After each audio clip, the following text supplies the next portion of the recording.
Рассказ называется «Шурка». Шурка был помесью канадского маламута и волчицы в третьем поколении, баламут, 80-килограммовый лютоволк, с которым у Кузьмы сложилась кармическая связь. Я в жизни не убил ни одного волчонка. Если случалось разорять логово, самку и самца отстреливали, а на щенков рука не поднималась. Их разбирали в зоопарке. Кто-то пытался приручать и селекционировать с охотничьими собаками. Отправляли щенков и на киностудии. Как-то на реке Катуй взяли логово. Там были две самочки и кобелек, а у моего друга Володи был канадский маламут. Крупная лайка с отменным чутьем. Решили мы маламута повязать с молодой волчицей. Спустя 4 года, когда я вновь приехал туда, мне вручили внука этой пары. Мне нужно было его увезти на съемки советско-японского фильма, а этот шельмец на полгода съемки сорвал, представляете? Международный скандал устроил. Японец, который исполнял главную роль, решил потрепать Шурку по холке. Шурке это не понравилось. Вот он актеру руку и пожевал. Съемки пришлось приостановить, а несостоявшуюся кинозвезду, Шурку, прогнали прочь со съемок. На этом его карьера в кино закончилась. Однако пес пришелся по душе Кузьме.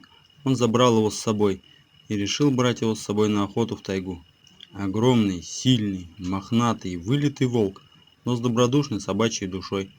Постепенно учился охотничьим делам, любил охоту и хозяина всем сердцем. Но что ему совершенно не давалось, так это сторожевая деятельность. Его собачья улыбка была на его морде всегда, когда кто-либо хотел зайти в дом хозяина. Вот так он встречал любого человека. Во дворе он был ленив до безобразия, его дворовая лень бросалась всем в глаза. Но на охоте это была совершенно другая собака, собранная, внимательная и быстрая. Удивительно, как лень и скорость одновременно уживались в одной собаке. Шурка на людей не нападал, хотя был случай. Кузьма вспоминает, что однажды с товарищем встретились в тайге. Товарищ шутки ради обнял нашего охотника и решил побороться, шутя повалил Кузьму в снег на глазах у Шурки. Тот пулей выскочил из машины, и ватные штаны друга Шурка порвал в клочья, а другу пришлось 12 швов накладывать. Шурка спас своему хозяину жизнь. Кузьма помнит тот день, как будто это вчера случилось. Козульский район, километров 100 от Красноярска. Декабрь, снега по колено.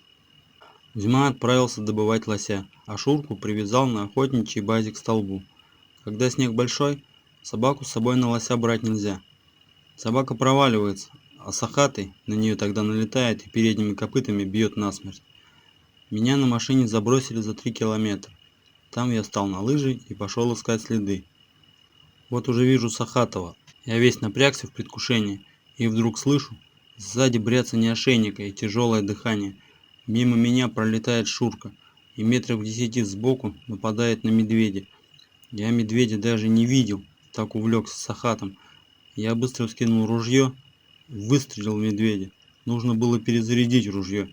Медведь замедлил бег, но все равно бежал на Кузьму. Неожиданно шатун остановился и встал на дыбы, начал мотать головой.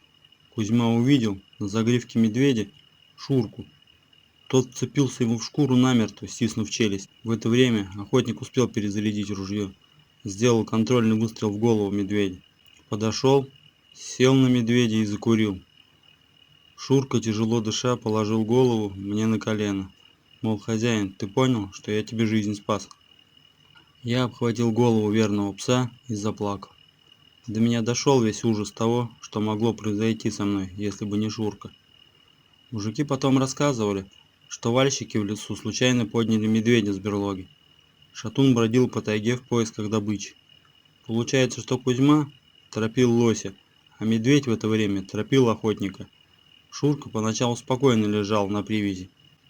И вдруг почуял беду своим волчьим нутром.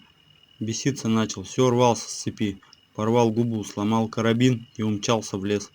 Километров 5 пролетел по глубокому снегу и спас хозяина. Погиб Шурка в возрасте 3 лет от лап медведей-пестунов. Из-за человеческой глупости погиб. Нерадивые охотники подняли берлогу, завалили медведицу, а внутрь не заглянули. Оттуда вылезли 2 пестуна и накинулись на привязанного пса, порвали его бедного на части. Глаза старого охотника увлажнились. Извините, как вспомню Шурку, я после него больше не смог другую собаку завести. Все, кто видели, говорили, что умнее животного не встречали. Я его командам никаким не учил. Я говорю: Шурка, на охоту поедем? Он сразу хвостом виляет и тащит из шкафа мои охотничьи сапоги. Вот такой отличный друг у меня был. Очень жалко его. Спасибо за то, что слушали. Подписывайтесь на мой канал.